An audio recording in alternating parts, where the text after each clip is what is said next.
All right, we're up around 30, so I think we're going to go ahead and get started. Welcome to another virtual chapter meeting. And as those of you who are living in the region know, we the weather people say that we've just switched the corner from our beautiful sunny summer to our dreary, drizzly, wet winter. So, and today's a good representation of that. So we've got a, we're going to follow kind of the same format that we've done the last couple months. We'll cover a few rules of etiquette. We'll go through our board reports and our various committee reports. We're going to go through Mike's got a couple of announcements on the safety side. And one of the big topics we're going to hit on is our November elections. For new officers coming in to serve their 2-year term. Depending on how the time goes, I've got a little blurb here from Charlie Becker at National. And newsletter, talk about some of the chapter projects that are underway, and really, that's really more of a call for help. Our upcoming speakers, and then hopefully at the bottom of the hour, right around 10:30, we'll have John Monnett take over, and I think he's already online, so he's already got his technology working. And we probably, and I always use hints for home builders here in case we need a space filler, something falls through or we don't, it doesn't all go as planned. So again, I think so far out of all of our meetings we've had virtually, we've only used one. And so I keep those there really as space fillers. So again, for those of you who are new, welcome. From what I've seen out there, I think we've got Jeff is new, and I'm looking across the screens to see who else we might have is new. Hey, if anybody besides Jeff out there who's from Salem, a new prospective member, hey Jeff, if you don't mind, take your microphone off, say something about yourself and what you're doing. Good morning. But that's not catching me off guard here. Sorry, whoever's out there next, be prepared. No worries. My name is Jeff. I live in Salem. I work in Corvallis at Hewlett Packard. I'm an engineer, and I started flying soon after I graduated college, but my father had tried to teach me to fly as he was a retired Air Force pilot while I was in high school. It didn't take so well. I think learning to fly from your father is sort of like a husband trying to teach their wife to golf. It's just not a good idea. So I learned to fly from some other people that were better suited and not family. And I enjoy flying gliders very much, and I also have a power rating. And right now my wife and I are talking about our retirement plans and what we want to do after we're done with the working part of our life. And my list includes building an airplane. And it may be a glider, it may be a motor glider, it may be a Zenith or a Sonex or something like that. I just haven't decided. I don't even know if it's going to be metal or fiberglass or what. But that's why I'm joining the group, to just learn more about all the different things that are available, the different technologies, and construction methods, and what might be the best fit for me. Awesome. Hey Jeff, are you a member? Are you active in our glider club over here by chance? No, I'm not. When I moved to Oregon, I found out that the season was, a month and a half long, and sold my sailplane and did not pursue it. Plus, I've acquired a couple kids and a mortgage since I moved here, and that kind of hurts the cash flow a little bit. Got it.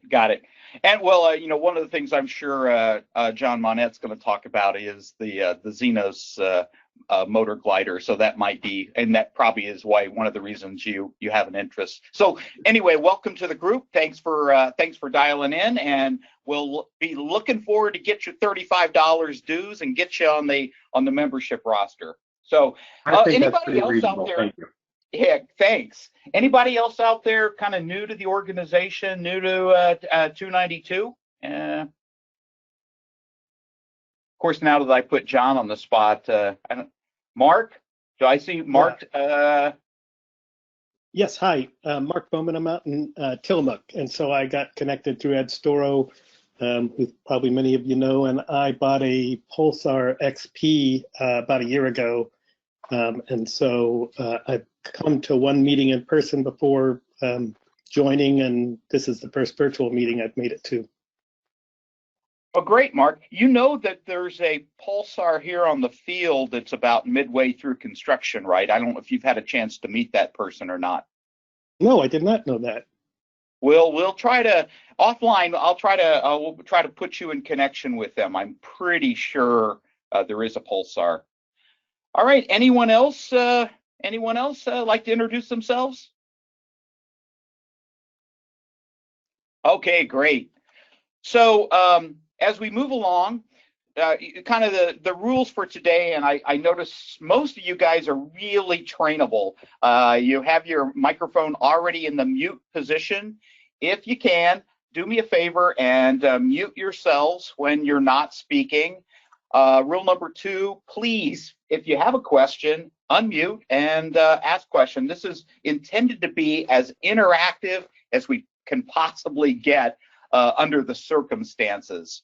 Number 3, and I always use the analogy, this is like you're flying in the pattern at CTAF. You got to kind of listen for an opportunity to break in. You don't want to talk over other people. It'll end up just being a lot like our debate was a couple weeks ago, and we don't want to have any of that. So there is a chat window over in as part of GoToMeeting. If you want, you can drop a chat in. I'll do my best to try to keep my eyes open on anybody who has a question or a comment or a request. I'll be looking in that chat window. And I think you guys have all learned it's always better to have a wired connection than Wi-Fi. And again, you know, the board, we're doing everything we possibly can to work through these trying times. And if there's any suggestions that you have, by the way, anything relative to our meetings, our virtual meetings, our clubs, our subcommittees, the newsletter, please contact me. I'm happy to incorporate new ideas as we move through this. Okay, moving on to our basic reports. Rich Harrison is out of town, and so he's kind of he's given me his notes. And John Roberts, congratulations, he just got married last week and just returned from his honeymoon, so I'm not going to put him on the spot to give his report. Where we're at on membership at this point is we added 3 new members this month. And so we're up to 202 paid members, and you can kind of see the breakdown between lifetime, student, regular. Now, and some of you remember, we were up in the mid 200s a year or so ago, and what we did is we decided that we would, if people had not paid their dues, we took them off the roster. And so we essentially took off, I think, 40, 50 names that we had lingering on. So that's why there was a decrease, and I stopped, and I really stopped to recalibrated in April. And we've had nice, steady, sustained growth, and that's kind of what we want to see. And again, we've crossed that 200 active member number, and you know, it's pretty encouraging. It looks like we've got 35 right here on. So we're for a virtual meeting, that's a pretty good number. Vince, I know I'm catching you off guard here. Can you give us a little bit of a facilities report? I know you've made some improvements around the hangar. Yeah. Let's see. We just discussed some general maintenance items we're going to do around the men's room. The sander motor quit. I've ordered a new motor for that, so that should be in this next week, and that'll be back running again. We have disinfectant stations in 4 places around the hangar, so that should be for anybody's use. Just use it liberally, if you will. I gather the secret to this is keep your hands sanitized and so on. That's part of the deal. That's about it. We're pretty cluttered right now because we have the pterodactyl in the meeting room, waiting. Ernie says he had a buyer or somebody online, so that hopefully will be disappearing. But it doesn't really matter much because we're not holding meetings anyhow. But that pterodactyl, Ernie will talk about that. That's about really all I have, unless I'm not thinking of something that we did, but I can't remember anything else. But once again, if anybody has anything about tools that don't work, see, I found out that the sander had quit because somebody put a sign on it. If you have a machine that's like that, that's absolutely down, send me an email or give me a call so I can get on it and get it fixed. That's about it. Perfect. Thank you, Vince. Dave, youth wrap up? I promised last month to have a meeting, which I didn't get around to scheduling, but I will in the very near future because we got to get going if we want to have a fall weekend. I've had a couple volunteers for that. I just need to get it organized. The 701, which was housed, the fuselage was housed in my hangar for a while till we got the CAL in. The CAL came in. If Bill is online, he can give us an update on how that's coming. We moved it over to Henry's shop for Bill to put the CAL on. I actually didn't have any hangar rash the whole time it was in my hangar till I was towing it over and a wind came along and broke one of the windows while we were towing it, unfortunately. That's really all that's happening right now. If Al is on, he can give an update on what's happening with the vans build.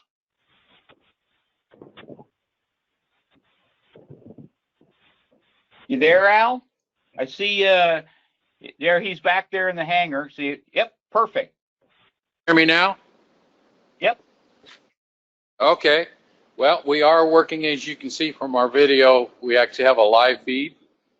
And we have Justice, David, and Darren here working. Pat and I are kind of overseeing.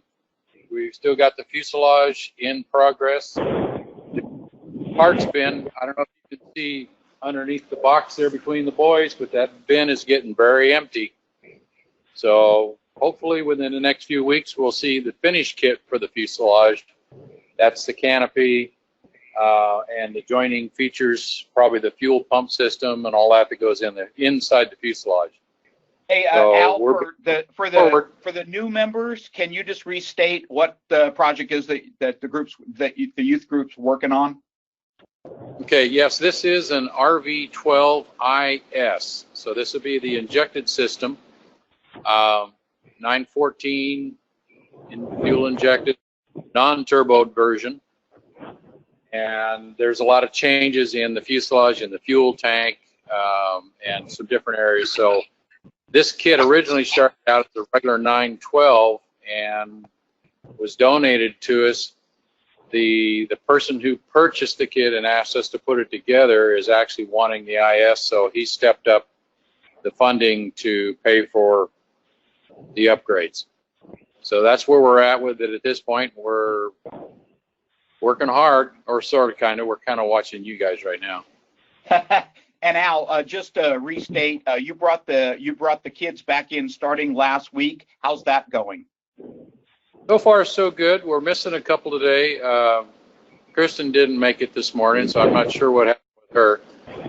But and I forgot the other young man's name. No, there was another young man here, maybe last week. So anyway, we're working right now with what we have, and they're doing well, and hope they're enjoying themselves. So yeah, what might be? Go ahead. I was just saying we're going to march forward. Awesome. What might be fun is, since we're still doing virtual, not necessarily today, is I wonder if we could take a camera around the hangar and look at the 8 or 10 projects that we've got going on, so that those people who are remote or maybe new to the chapter can kind of see some of the things that we've done. I'm gonna make a note. First of all, I don't know that it's possible with the Wi-Fi reading, but maybe. All right. Thanks, Al. Appreciate that. You bet. Deb, tell us about the Ray Scholarship and what's going on with that. Okay, well, this is anticipation week. I'm waiting to hear about Zach Lopez. He should be awarded a $5,000 scholarship for gliders. So that's exciting. Kristen's not there today at the build, which I'm surprised, but Kristen is our other winner of a $5,000 scholarship for the glider rating. She's been working, I think, very hard and preparing for her written exam. She is to take it this week. And then, of course, with the weather, I hope that she gets to solo this fall. Just for an understanding that she has a year to complete the rating, which puts her into next year, September of next year. And Zach will have a year also, which puts him into October of next year. So nothing's lost. There has been money released for Kristen, which is 20% of the $5,000. So we should have $1,000 to be able to pay the glider club. I think that's Debbie, it. is Kristen 14 or 15? She's 15. She'll be 16 in January. That's why she can apply for the power rating. Got it. That's why I asked. Next year. Yeah. Perfect. Thank you, Deb. I appreciate that. Keep up the good work, and we'll be looking for our candidate for. I know that Kristen will do the glider and then the power, and then we'll be looking to groom candidates beyond that. So thank you again. Thank you. Hey, is Bill McLaughlin on? What's that, Dave?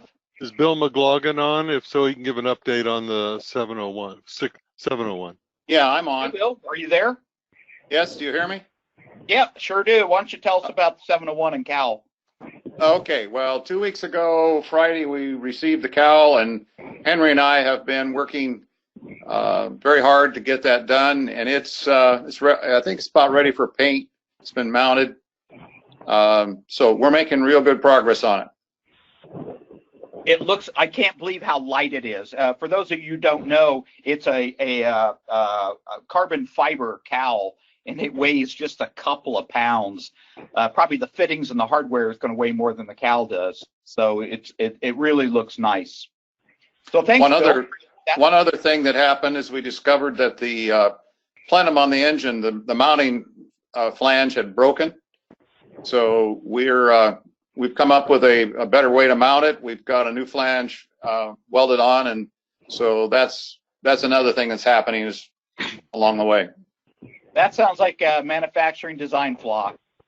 Yeah, they said, oh, we've got a new system. We'll send it to you in a couple of weeks. And after waiting a year and a half for the cowl, I said, no, we're going to fix this one. So we're doing it. All right. Yeah, this is Dave again. Just another comment. If you know of anyone that wants a 601 or a 701, we'll have both for sale in the near future, and we'll start pushing them. If nobody in the club wants them, we'll start advertising nationally. Thanks, Dave. I actually was going to cover that in a little bit, but nothing like another just an early notice. Okay, Michael, Safety Corner. Yeah, so Mike has listed their advanced pre-flight after inspection. The FAA safety team has come out with a nice little 2-page brochure that's titled just that, and it goes, yeah, there it is. It goes through doing a little bit more thorough pre-flight after you have maintenance done, like an oil change or an annual inspection or something like that. I recommend that you search that and read it. It's just a real quick read, but has some great little tips in there for advanced pre-flight. So the other thing I was going to mention was TFRs, of course, are still out there from the fires. They're still doing hotspots and things. They're changing daily in their shape and size and stuff. And I know a lot of us are probably anxious to go fly over some of these zones that have maybe burned just to see them from the air. But Mike's got a visual up there. It's showing some of the drone sites that are over these, like the Gates one there and stuff. So just remember that they are still working over there and assessing damage and stuff. And there may be some drones flying around in some of those areas also. So that's really all I have for this month. Thanks, Mike. Appreciate that. All right. So last month, we brought up the fact that our elections are in November and next month. We haven't exactly decided how we're going to do this. The positions that we're looking to fill are these 7: president, vice president, secretary, treasurer, and trustees. This will be kind of odd because this is so much easier in person, but I would like to kind of, before we get into our speaker program, open the floor for anyone who would like to either volunteer or to nominate someone else to fill one of these positions. And with that, I'm going to, I think you kind of know, you've already heard, obviously I'm the role of president, Jerry Price is the vice president, the secretary is Rich Harrison, and the treasurer is John Roberts. We're all completing our 2-year, 24-month term. Our trustees today are Dave Ullman, Bob Schwartzler, and Al Cleveland. So those, let me just open up the floor. I know that let me just say, I know that this is a tough time, and everyone's going to be a little reluctant to step into anything until we get through this virus period. But even if you're willing to do something on the board or help out at a leadership level, we could certainly use the help. So with that, I'm going to open up nominations or volunteers for anyone who might be willing to take on these positions. And don't everybody talk at once.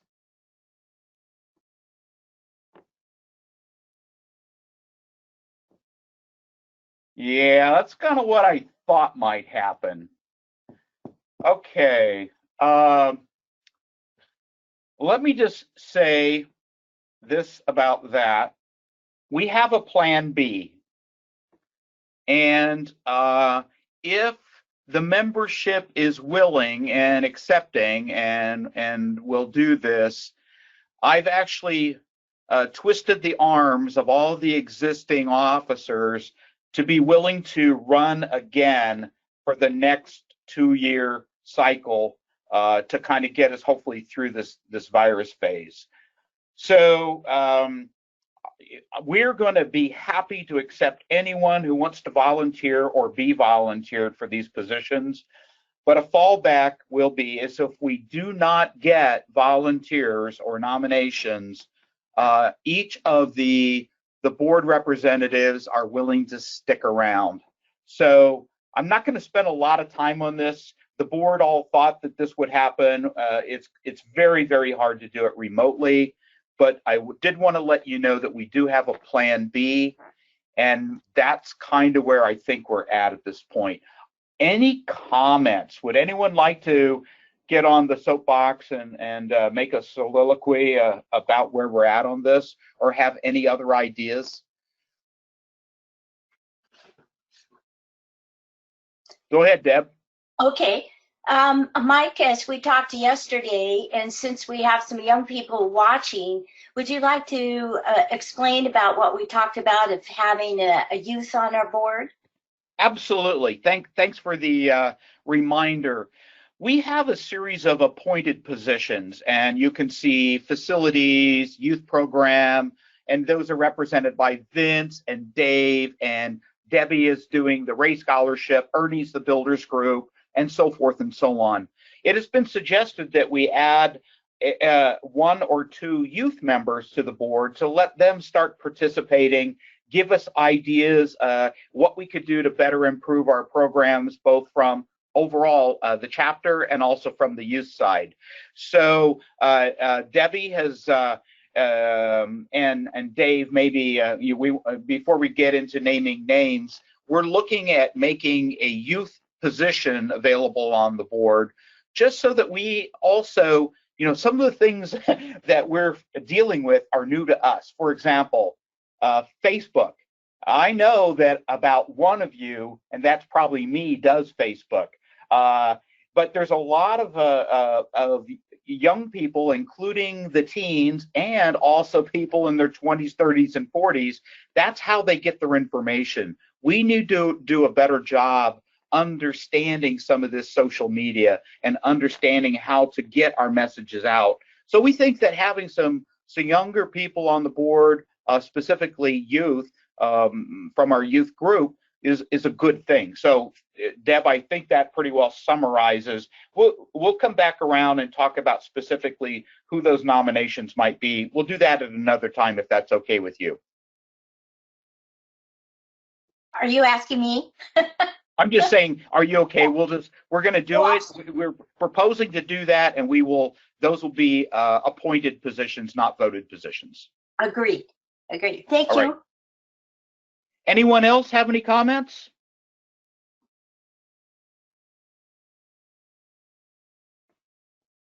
I'm not trying to pull a Teddy Roosevelt here and running extended terms, although I think Dave Ullman probably has the record for that. But we do understand that this is a trying period. So that's what we're gonna go with. We'll put together a slate of anyone who volunteers, anyone who is nominated, and the existing officers.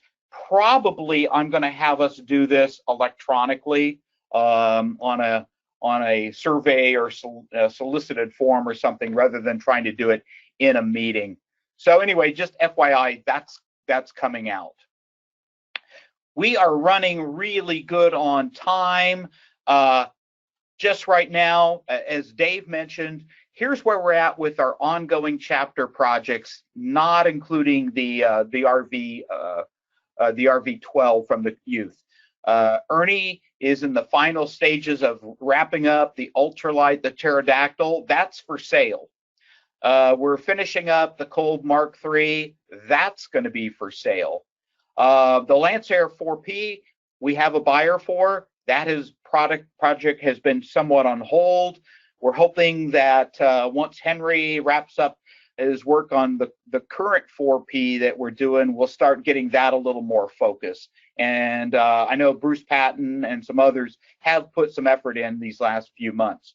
We've got 2 RV6s, and a lot of you don't even know that. We've got 2 RV6s that have been donated to the chapter that are in various stages of either build or need repair.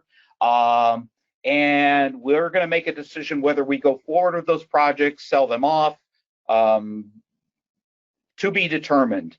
And we have a complete flying Zenith 601 with about 700 hours on it that was donated to the chapter. We are going to be putting that up for sale, and Andy Duncan and Jerry Price are working on getting the marketing materials for that.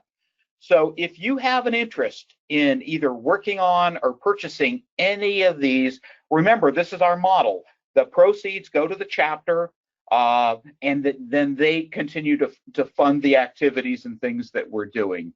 So anyone who's interested, please contact me or contact an officer. We'd love to have you either A, buy one of these projects, or B, help us do the work to get it completed. Update that list with the 701 also. Yeah, the 701, which is really the youth program, but in fact, you're right. We should put the 701 in there as well. Absolutely. Thanks, Dave.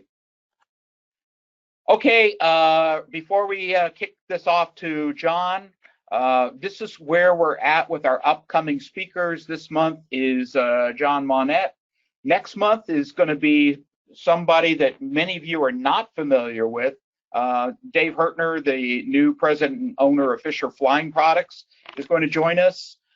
December, we have lightly penciled in Jan Eggenfellner of Viking Aircraft Engines to talk about really some of his low power and, both on the extremes, the high power things that he's doing.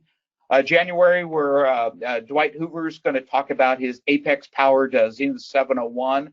That was actually a project that was purchased from the chapter. And then we've got Lightspeed coming on in February. So a lot of good programs coming up. what we're trying to do is record these meetings so that we can post them up on the website.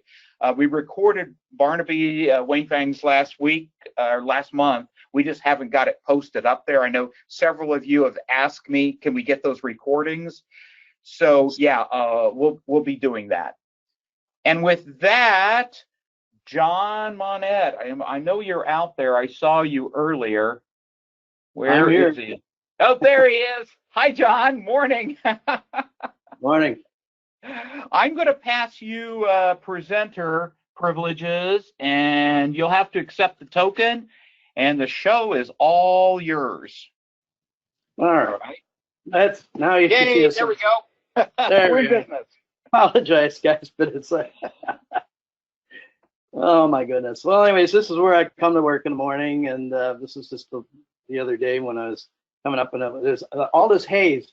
I think it's because you guys are sending this haze to us on the West Coast, and you can actually look at the sun without sunglasses. It's pretty weird. Where Sonex is located? Well, it's right where that arrow is, and I have this shot up because it's kind of fun. This was shot a couple of years ago, right after a series of our jets were coming back from a photo mission during the show. You can see somebody's doing aerobatics there. Of course, all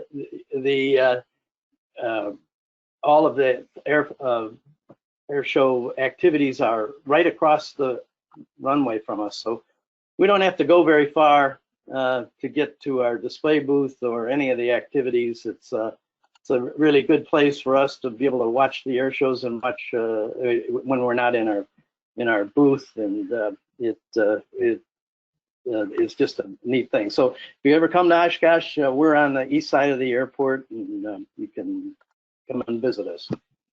This is our main office. It's actually a hangar I built quite a while ago. We built Piper Cubs out of here for a while. I built 14 Cubs, or rebuilt, and we started Sonex in about 97 as a contract to build an airplane for the Italian microlight category, which was pretty interesting at the time. It was just a little background on that. In a little bit, I'll talk about it.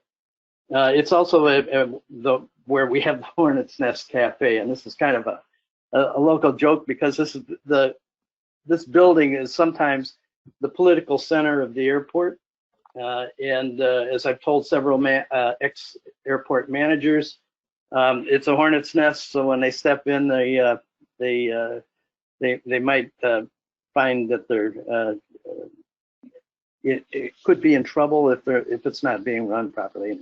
So we have a little break area that I've built over the years, and it's kind of just a fun deal where all of our employees can come and sit around. We have the original jet prototype, the down and dirty prototype that it was a proof of concept, and it's now retired, along with the 1X prototype that they house the space here in the hangar, as well as the main offices for the building. This is the flight center and R&D center, where we obviously keep our flying aircraft and do all of our prototype. And now it's been the quick build center because the jets have been really, really popular. And we've had to expand and use this area as more of a production area than an aircraft storage area. Incidentally, we have a couple of prototypes that are over in our EAA chapter hangar across the field because we just ran out of space. In this building is where we're doing a lot of the production work. As I said, you can see on the left side here, there's a bunch of jet fuselages going together. They have progressed obviously pretty rapidly, as well as in the main area where we can assemble things like, in this case, a Xenos quick build kit, and alongside of it is a Sonex quick build kit also going together.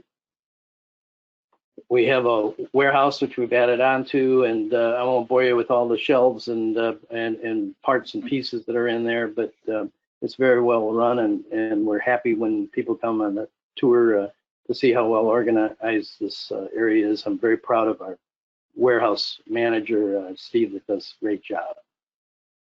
So what about Sonex? What is it really about?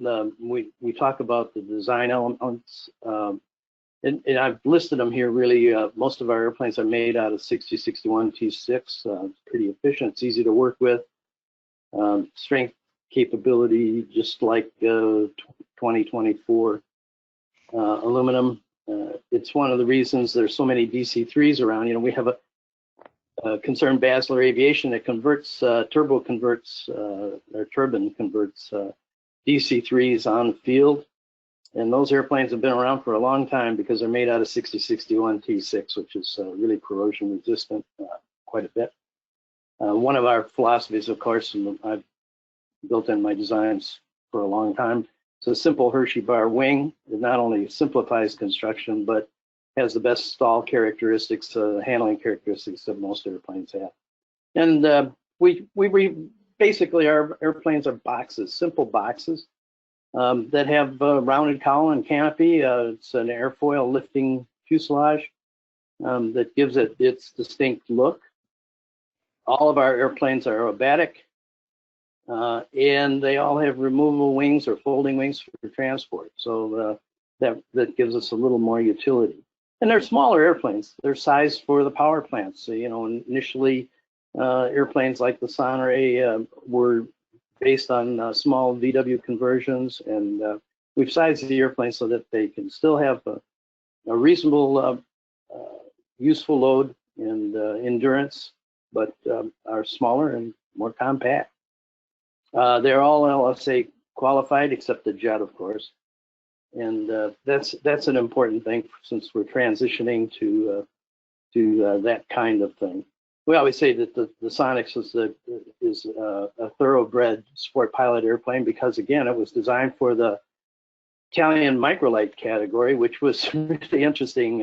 That meant if you built an airplane or have an airplane, it was 1,100 pounds gross, installed at 40 miles an hour. You could fly it without a license. And you could fly it to a maximum altitude of 500 feet.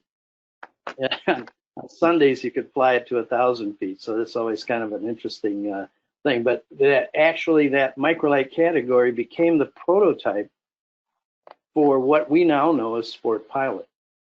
And that meant that what we designed within that limit. Of course, the sport pilot got a little bigger, a little heavier allowable gross weights. But Sonex was really a sport pilot airplane before sport pilot existed. And then I've always thought that an airplane kit should be about the price of an automobile. And you know, now we have big SUVs, and it's the average price of those vehicles has gone up, but we can still hang in there with that idea. Might interest you that my first Sonex 1 racer I built, it was with a new engine. It cost me $1,200. So we've come a long way. I don't know if it's the right direction. But our construction is pretty simple.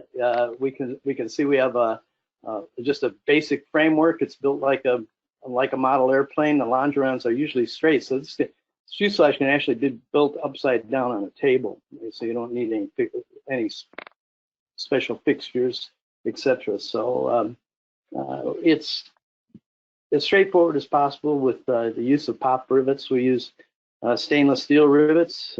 They've served us well for the last 40, 50 years. So we have a proven technique. Lately, we've taken the legacy Sonex and improved it with what we call the B model.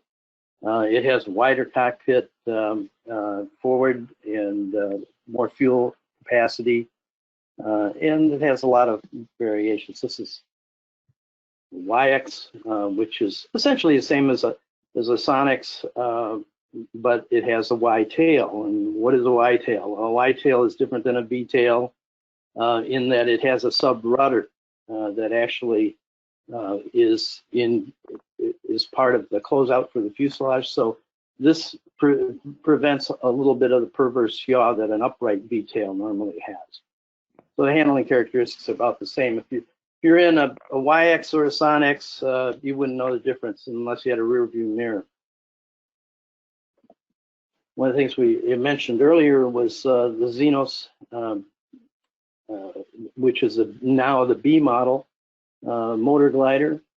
It's been very, very popular, especially with the quick build kits. It is a bigger project. You know, the wings, like building 2 sets of wings for a normal Sonex.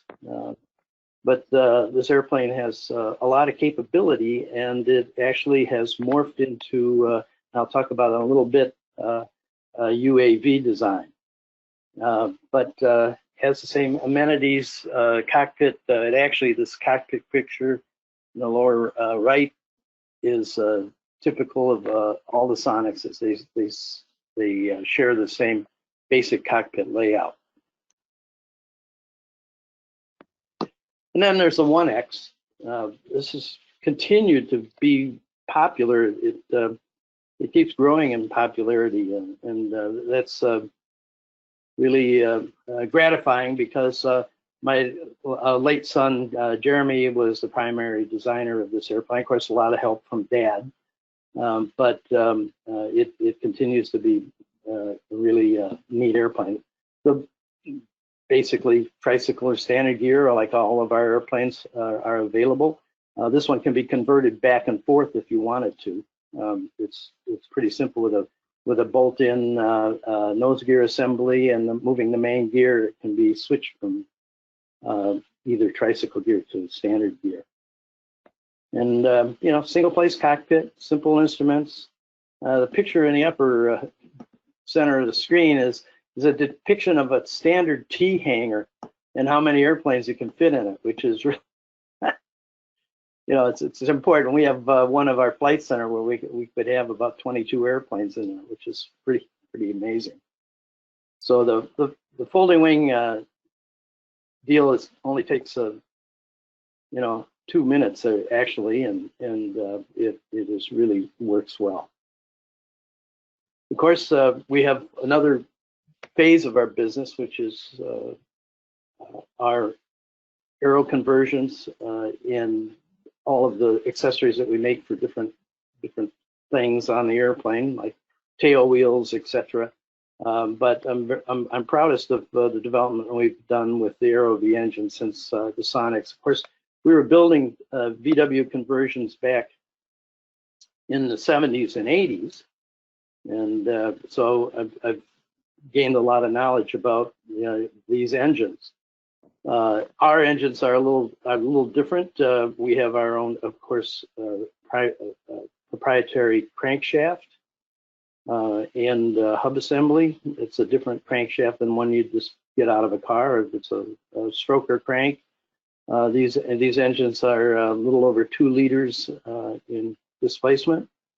And of course, we have the turbo version, which is turned out to be very, very popular. Of course, we're putting out more than 100 horsepower at takeoff, and we can maintain that at altitude. It's really interesting to run our turbo Sonex next to a Jabiru 6-cylinder, for instance, powered Sonex, and actually outrun it at altitude because we're maintaining that horsepower. One of the developments, again, that I've kind of takes a little bit to explain, but we have the only system in the world, actually. You see in this upper left-hand corner, there's a little radiator, looks like an oil cooler, which it is. We have a unique situation in aviation. You have a turbocharged engine with standard oils, that's fine. You can't, when you're using low lead fuel, synthetics don't work well because they don't get out a lot of things that need to be taken out of oil normally. But when you have a turbocharger and it shuts down, oil residue inside, because it's so hot, will coke, and by coking, it can foul the bearing area of the turbocharger so that it will freeze up. In cars and automobiles, everybody has a turbocharged cars are really familiar, but they have a liquid cooling system, and when the car is shut down, the cooling system still runs, either through convection or running a pump that actually cools the body of the turbocharger so it doesn't coke any oil. Well, in an air-cooled engine, you have no source of that cooling fluid. So we devised, and even if you go to Garrett turbochargers, they recommend that all air-cooled engines should, or any engine that has a turbocharger on it should have a cooling system. So what we have is a little closed unit. It's pretty simple. It weighs about 5 pounds. It has a pump right out of a Prius, a pump that used in a Prius automobile for cooling the electronics. It has a waterless coolant and a thermostat. So when we shut the engine down, the cooler comes on and circulates coolant through the turbo body to keep it from coking. So that's a big safety improvement, and it's pretty simple. Even when we have it, we can have this operate automatically or manually, and usually when I land, I'll just flip on the cooler as I'm taxiing back, and it takes a lot less time to cool the engine down and cool the turbocharged body down. So I'll open it for questions later. I didn't mean to bore you a long time about that, but this system is the only liquid-cooled turbocharger on an aircraft anywhere in the world. Of course, if you're not interested in an AeroV, that we offer a lot of different mounts for all the popular engines in our class, UL Power and of course Rotax and Jabra. So we have mounts to support that, and we've had quite a few interested in builders using other engines.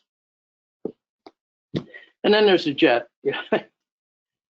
I have a hard time not being biased, because it's really hard to get in an airplane that has a prop on it anymore. I've really gotten spoiled. The jet is an absolute hoot. It took me 69 years to be a jet pilot, and the reason that I did it is because I built one, and this led us down this really interesting path with these small jet engines, and the PBS engine that develops about 250 pounds of thrust really does an interesting job. By the way, John, we had Paul Dye present his project a couple months back, so we did get some up close and personal of his project.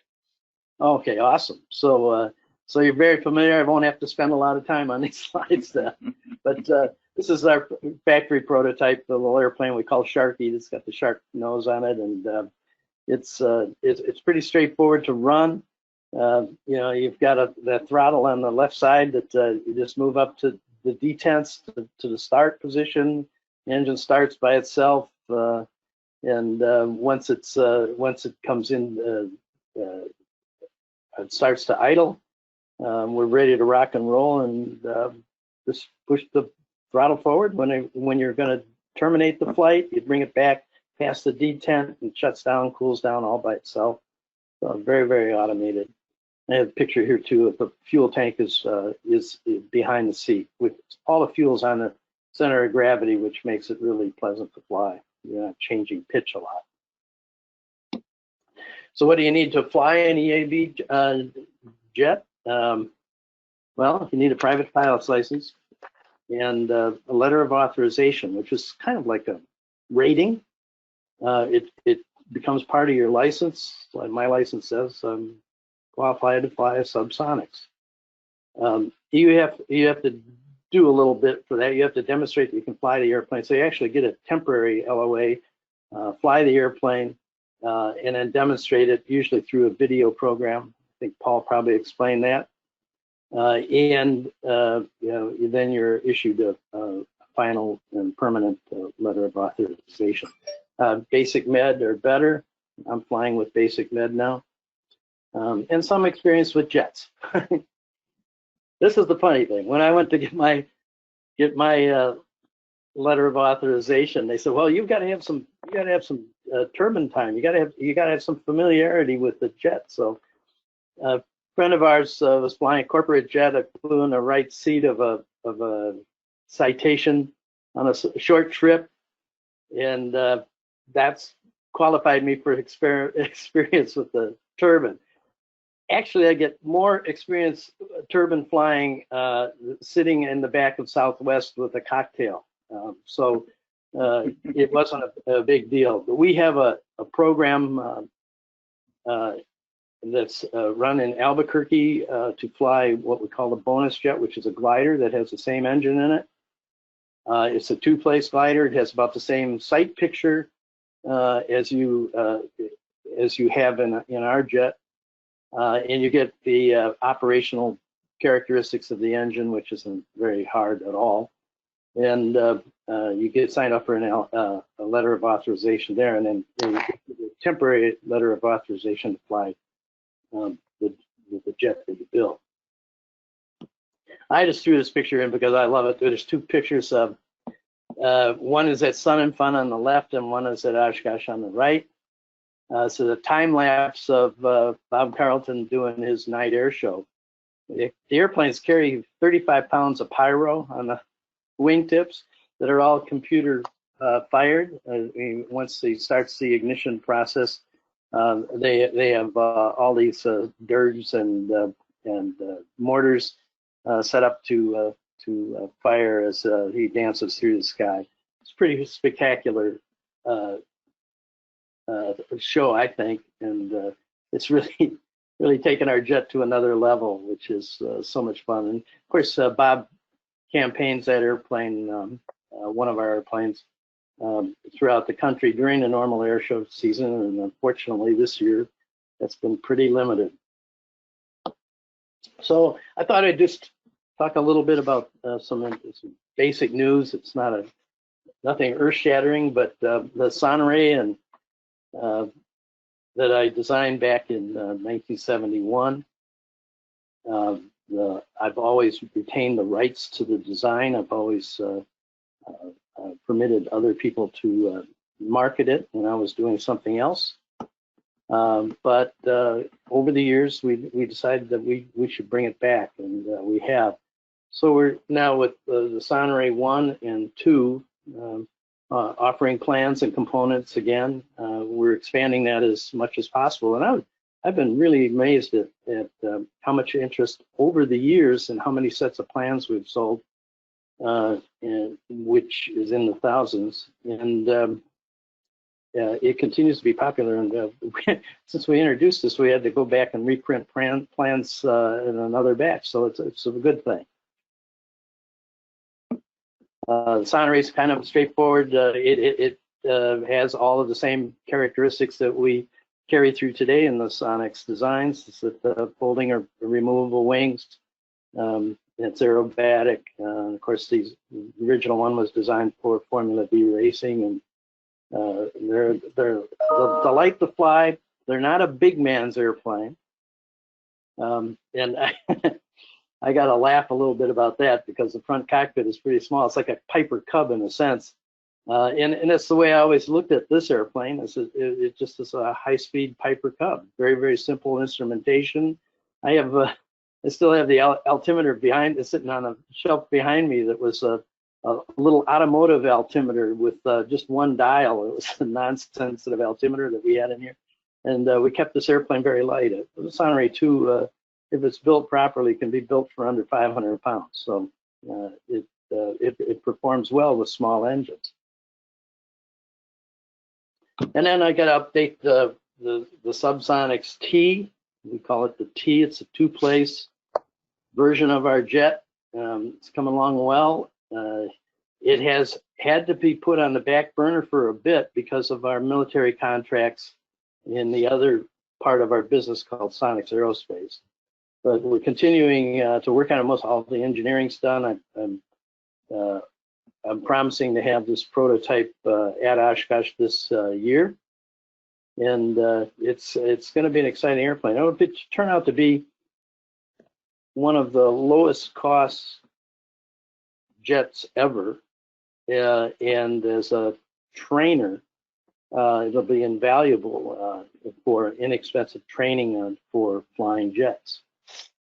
So I'm really looking forward to this airplane, and we've spent a lot of time in engineering going forward, and it's ready to be put back together. You can see it shares the same basic construction as our regular Sonex. It's again a box, pretty simple, because everything has to be kept pretty light. We're using the same engine. It will not be as fast as the regular Subsonex, but it'll have more endurance, and I think it's going to be a real nice way of owning a jet that's still pretty damn fast. It'll still be over 200 miles an hour airplane, so it should be good. So that brings us to Sonex Aerospace, and this is something that's occupying most of my time. Now, there have been rumors, I think I started them, that I was retired, but I'm just tired. I don't know how to get retired, so I'm working here constantly every day, and we go forward. One of our contracts involved this highly modified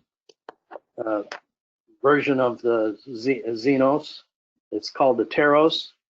And this again was a proof of concept, and this is our team along with our partners from NASC that actually do the fit out of the electronics and all of the autopilots and the systems that this airplane was designed to do. So it's basically, it can be a high altitude, long endurance aircraft. It's envisioned as kind of like a pickup truck in the sense that you can dump just about any kind of system into it, and it can fly low and slow. It can be used for aerial mapping, as well as it has hard points on the wings, so it can carry some nasty stuff too.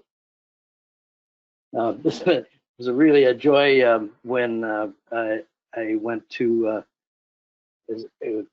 watch the first flights of this airplane. This is out at Griffiths Air Base in New York, and it's just another kick. I've flown radio control models, or was really into that all my life, in earlier days in particular.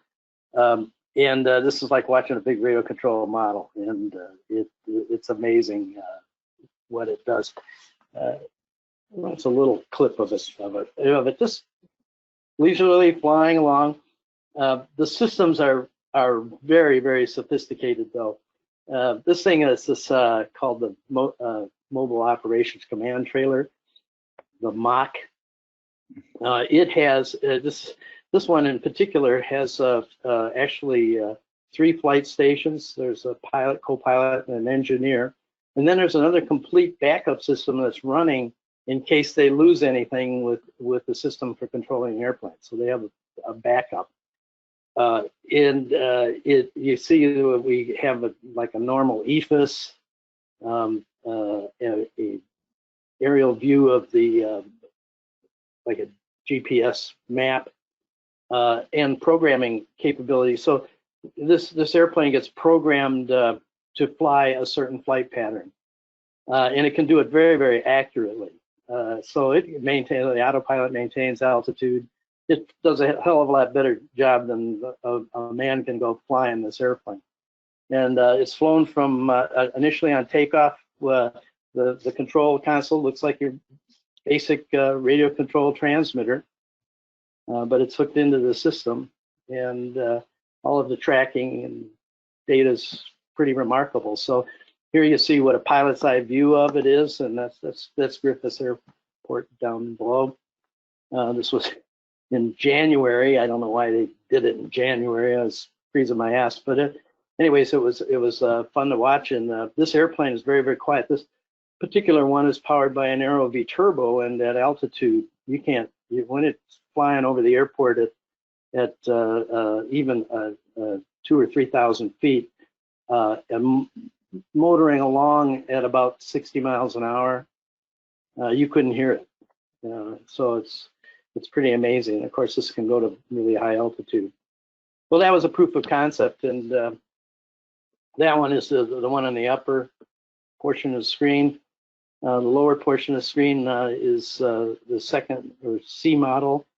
This is a Lycoming powered aircraft, and you can see there's some changes in the fuselage to accommodate bigger fuel tanks and some other niceties. It looks more like a drone now, and we're very proud of it. This one is not all finished. It's owned by Florida Power and Light, and once it's in operation, it's going to be used for by them to not only do power line observation. They have about 700 miles of high voltage power lines, and it will be used to map. And particularly, its mission is going to be mapping the Everglades. And it can do this because it can fly so accurately in a box pattern or whatever. It is very capable of doing that, and it can stay aloft for 20 hours, maybe more, and can fly in all kinds of weather that you can't with a pilot. This is one we just delivered last Friday. It's going to be used by the U.S. Air Force. There's several of these we're building currently. You can see the size of the rotationally molded tank. That's a 90-gallon tank. So you can imagine that an idling Lycoming, the endurance is going to be quite long. And we look forward to producing a lot of these airplanes. We currently have 3 more that we have to build. So we've been busy. I can't talk about this much, but this is a reality. It's another NASC project for the Air Force. It's going to be used to develop the software for what they call wingman. And that means that these things will be autonomously be able to fly and accompany jets. It's not capable like an F-16, but it is a good role model to be able to develop this for more sophisticated RPVs. And this one will have pretty good performance. It'll be in the 350 mile an hour range. It carries 100 gallons of fuel. It's putting 5 pounds of stuff in a 1 pound bag. With this airframe, it's a clean design for the fuselage. It uses a lot of components from our standard JSX2, but it's an interesting. You'll see more about it later. We are up to our eyeballs in completing these airplanes right now, so it's an interesting project. So. We missed you in 2020. I hope to see you in 2021. Plans are still going forward for that. Who knows? Maybe sooner. So that kind of wraps it up. Sorry for the technical difficulties at the beginning and all that. But do you have any questions? I'll be happy to try and answer them. Hey, John, I'll kick off with one because when you were announced your premature retirement or whatever a year or so ago, there was discussions that Sonex was looking for a buyer of the business, that your business was evolving. Has that changed? You don't hear that anymore, and I'm just curious to throw that out to you. Yeah, it's changed. It's changed in the matter that we are now busier than we've ever been. Aviation is is a struggle all the time with, especially with stuff like COVID now. But because of our diversification into things like Sonex Aerospace, the complexion has changed. Of course, we'd always entertain somebody wanting to participate in this business too. But it's it's a thing with Betty and I are getting old. I'm 77 years old, and we lost the person who was going to continue the business forward. But we have an awesome staff here. Our CEO, Mark Schabel, and all of our staff has done such a wonderful job that we see it as going on, and there's a big interest in turning this thing over to our employees. Great. Anyone out there, feel free to unmute your mic, and if you have a question for John, might be the time to ask it. Hey, I'll follow up with another one while people are finding their mute button. John, is there any thought about having the jet trainer be a twin? There is a thought of that, but you understand that these are these engines are thirsty. So, to make we're designing the airplane to make it very capable with the power that it has. And putting another engine on it, it's just, now you have, instead of 50 gallons, you got to carry 100 gallons. And, then everything gets bigger and you don't gain anything. So there's a right size for that particular airplane. So. Oh, and I know, follow on to that also, and I know you didn't touch on it. You guys had an E-Flight initiative going on, and we've actually got several members who are working on E-Flight. Can you just talk about that briefly? Yeah, that's still an ongoing thing. Actually, the prototype electric airplane, actually I was privileged to fly the jet and the electric airplane in the same year. It was kind of an interesting contrast. But the YX that's electric powered is now out of Tehachapi with my design partner, Pete Buck. He is just finishing up an electric airplane that it's got a lot of Sonex in it. Obviously, it's called the Conductive, and a very exciting personal project with him. So even though we've kind of backburnered because of the jet program, the electric thing, we're still working on it, and we are putting pencil to paper on a real interesting little airplane that we think will fit the electric market just fine. All right. Sorry, I've been asking all the questions. Anybody else? Unmute your microphone. I have a question. It's John Gogol. John, what have you looked at any of the alternative fuels to Jet A? Yeah, actually, this this project started out called the Peanut Project, and we thought it'd be really cool to be able to fly an airplane on peanut oil, and we always we laughed about, if we'd have this thing in an air show, how many people are going to have reactions from the exhaust of the peanut oil. But there are other alternatives. We aren't investigating them. We're not using them right now. It's really up to the engine designer, so to PBS. But you can run on a virtual number of other fuels besides Jet A. Thanks. Mm-hmm. I have a question. Have you looked into retrofitting folding wings for legacy aircraft? It just isn't in the books. They're bigger than the 1X. We still just have removable wings, but the folding is just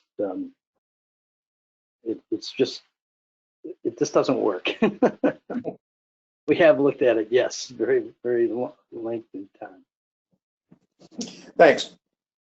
Mm-hmm. Next. Hi, John. My name is Jeff.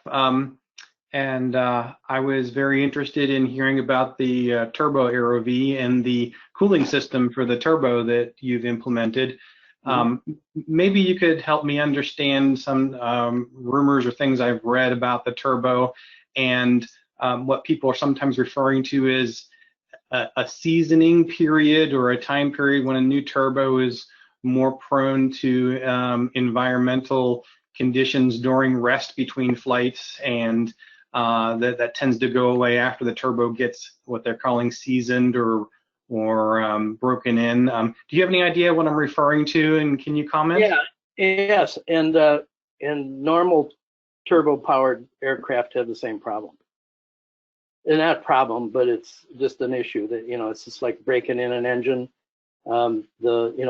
Everything with these bearings, of course, the turbo's turning pretty high RPM, and it's seasoning. But again,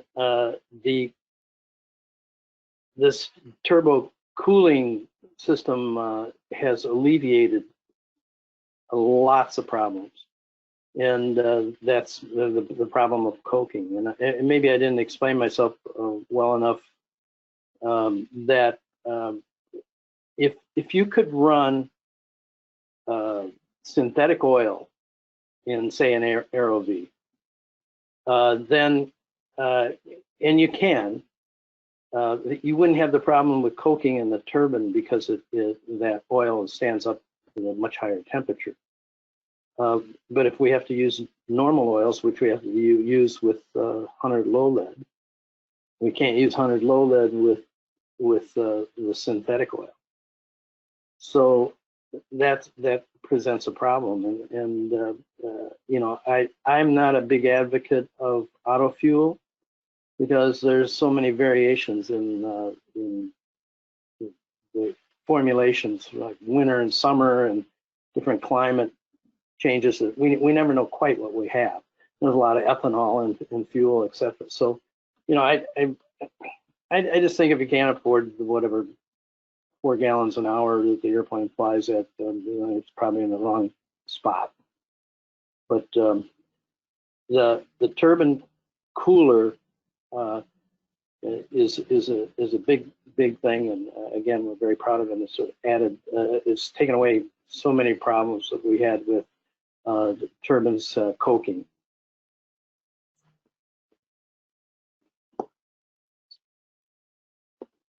Great. Next, Vince. Oh, Vince, I have to introduce Vince because he is our one member, owns both a Sonex and a 1X.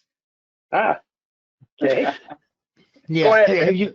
Have you looked at supporting any other power plants for the 1X? No. There are Joe Norris, who works at EAA and is a DAR, just certified or put paperwork on a 1X that has a Rotex in it. But it's really interesting. The cowlings get pretty cumbersome looking. I have a 33 Jabiru 3300 in the 1X. Mm-hmm. Yeah, it was not. I didn't build it. It was built by another guy. But the cowling is actually much cleaner. The cylinder heads don't stick out. Mm-hmm. But it does get pretty tight. Yeah, that's cool. Well, of course, our concept with the 1X with the cylinders sticking out was to make, instead of making a wide cowling, we could make a narrow cowling, and we could take advantage of some of the cooling characteristics of having the heads out. So it's just a matter of philosophy, whatever you want to do. Yeah. This is a great thing about experimental airplanes. You can do whatever the hell you want, and it's fine. But it's not my philosophy. Well, John, you haven't really talked about it much, but certainly one of the philosophies that you and Sonex have always had was keep it cheap, right? It's the infamous reality check that you really haven't talked about a whole lot, but that certainly imprinted on me. Well, yeah, I appreciate that. Yeah, we do.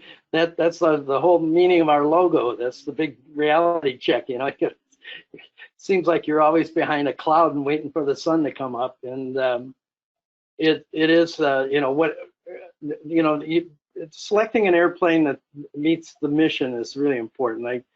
So many times people, they like, well, I like this, but I want to change that. And, by the time they get done changing it, they've gone down a road that has gotten away from the initial concept of the airplane. And, hey, I started out building airplanes because I wanted to build that particular airplane. And that hasn't changed all these years.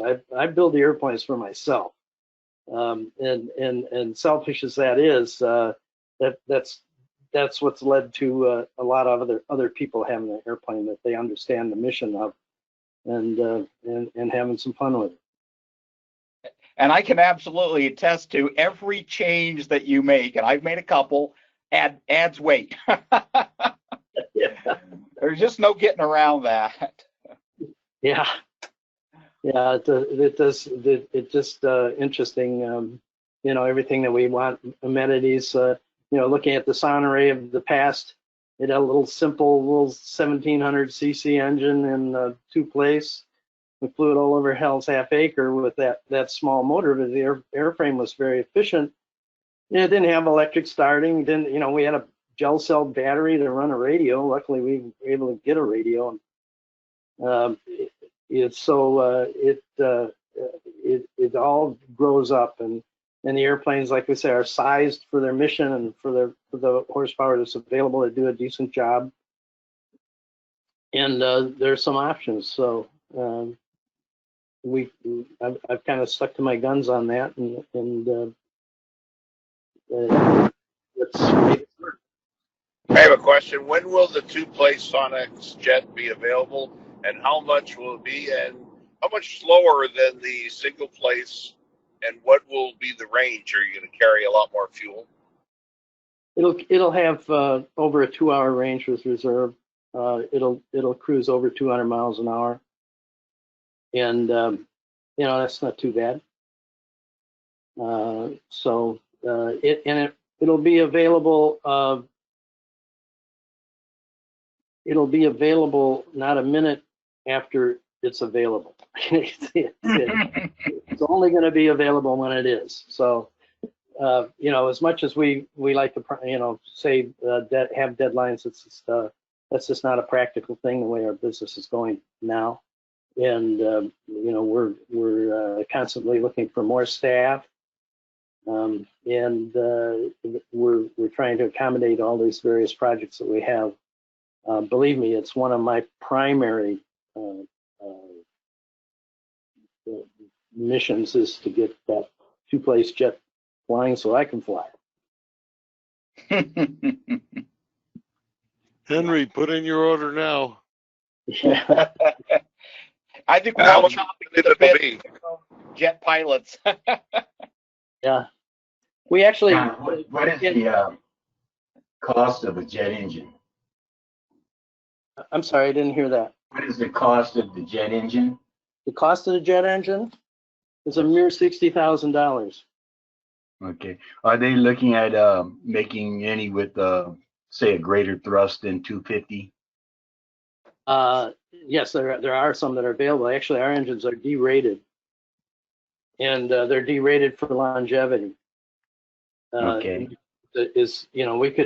We can go to more power, but since it's just a single stage jet, it's very, very thirsty. So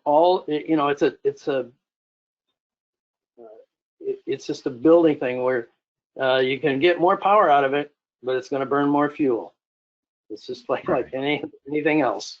Right. So then how do you carry more fuel? Well, you're going to have a bigger airplane and a bigger tank, and then it's going to be slower. And so there's a sweet spot, and the JSX2 has that sweet spot. Okay, thank you. So, if you're happy putting around in your reciprocating engine powered airplane at 150 miles an hour, well, the jet's got something on you. Okay, thank you. Yeah. Any other questions? Right. Well, John, I'd like to, on behalf of the chapter, thank you for coming on and presenting, and certainly we would give you an open invitation if you or Mark or anyone else wants to, introduce anything new that you guys are doing at Sonex or Sonex Aerospace. We would love to hear more about it, and certainly anytime that you're happen to be out on the West Coast, or you and Betty want to, get in the old motorhome and head out this way, you've always got a place to stay, and we'd love to have you attend our meeting and visit our facility and see what we're doing out here. But again, thank you very much. Awesome presentation. And for our members, we have been recording this, and we will do our best to try to get it posted up.